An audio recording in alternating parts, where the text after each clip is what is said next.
Memang apa namanya, pertanyaan ini bisa mengarahkan pada subjektivitas, pemilihan. Tapi yang harus dipahami Bram, tadi saya sebutkan 2 hal. Hal pertama adalah engagement, Dedi dengan TNI dan Kementerian Pertahanan sangat tinggi. Kemudian kedua, kita melihat, sasaran dan target tentu, komunikasi publik, dimiliki melalui follower-follower-nya Dedi. Jadi ini, penting, pemilihan ini, penting tentu. Kementerian Pertahanan dan TNI memiliki kriteria sendiri, paham betul kebutuhan Kementerian Pertahanan dan TNI agar kemudian program kebijakan Kementerian Pertahanan dan TNI itu bisa sampai pada kelompok-kelompok yang selama ini itu tidak terjamah dalam tanda kutip ya, tidak terjamah dengan wacana isu pertahanan atau isu kemiliteran dan sebagainya. Jadi kita ingin berusaha mendekatkan isu-isu pertahanan, kesadaran terhadap pentingnya pertahanan, kesadaran terhadap pentingnya dunia militer dan TNI serta peran-perannya itu kepada kelompok-kelompok yang selama ini itu tidak tersentuh dengan isu ini, bahkan mungkin mereka tidak paham sama sekali, Bram. Oke, baik. Bang Daniel, pertanyaan juga yang tentunya ingin diketahui oleh banyak orang. Nah, ini apakah orang yang mendapat pangkat tituler ini mendapat gaji dari negara begitu dan kira-kira berapa besarannya Bang Daniel? Jadi kalau kita merujuk undang-undang dan peraturan yang berlaku, yang mendapat pangkat tituler ini, itu akan mendapat tunjangan dan gaji 15% dari total gaji atau tunjangan yang dimiliki oleh prajurit dan perwira organik.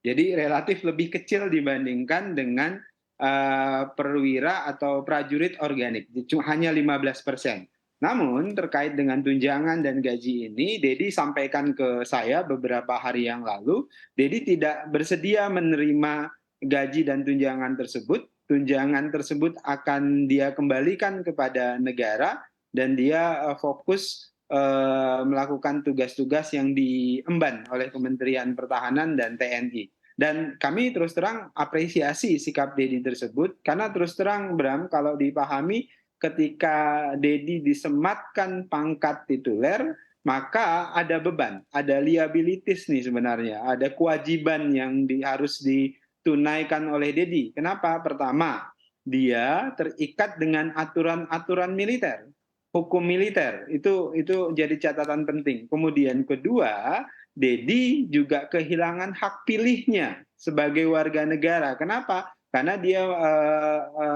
menyandang pangkat tituler. Walaupun hak pilih itu bisa kembali ketika Dedi tidak lagi bertugas sebagai letkol tituler, karena pangkat ini tentu sementara selama Kementerian Pertahanan dan TNI membutuhkan. Begitu, Bram. Oke, baik. Setelah terpilih, kira-kira menurut Anda juga apa tugas yang telah dilakukan dan juga akan dilakukan oleh Deddy Corbuzier ke depan? Selain juga kalau kita ketahui bersama, membuat konten begitu ya terkait wujud bela negara. Tentu tadi saya sebutkan, pertama Dedi bertanggung jawab mengamplifikasi isu-isu, wacana, kebijakan, program dari Kementerian Pertahanan dan TNI. Tadi saya sebutkan Bram, Kementerian Pertahanan dan TNI sadar betul perkembangan teknologi sosial media pada saat ini. Banyak misalnya diksi atau insight pengetahuan terkait dengan pertahanan dan militer itu sulit dipahami oleh anak-anak muda misalnya, kemudian kelompok-kelompok tertentu.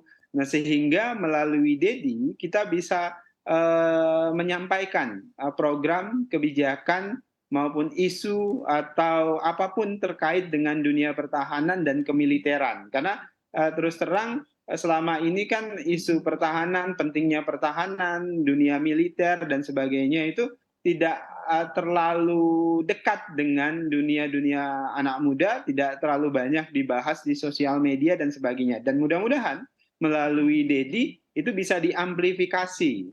Kami memahami betul kritik yang disampaikan publik, apalagi kalau kemudian terkait dengan subjektivitas, like or dislike itu biasa saja.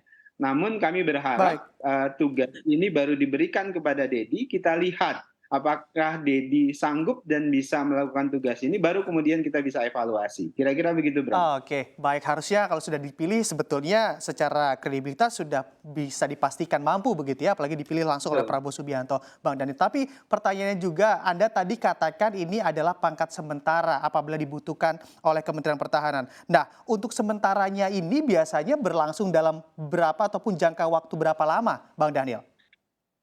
Ya, selama dia melakukan tugas ini dan dibutuhkan, ya, ini tergantung diskresi nanti kebijakan dari Menteri Pertahanan, kemudian tentu atas apa namanya pengesahan dari Panglima TNI, karena yang mengesahkan dan menandatangani tentu adalah Panglima TNI atas usulan Kementerian Pertahanan dan Kasat, karena dia kesatuannya adalah Angkatan Darat. Nah, itu akan ditentukan nanti apa kebutuhan dari Kementerian Pertahanan dan TNI. Jadi bisa 1 tahun, bisa pada periode tertentu. Jadi sangat tergantung nanti dengan kebutuhan Kementerian Pertahanan dan TNI dalam hal ini.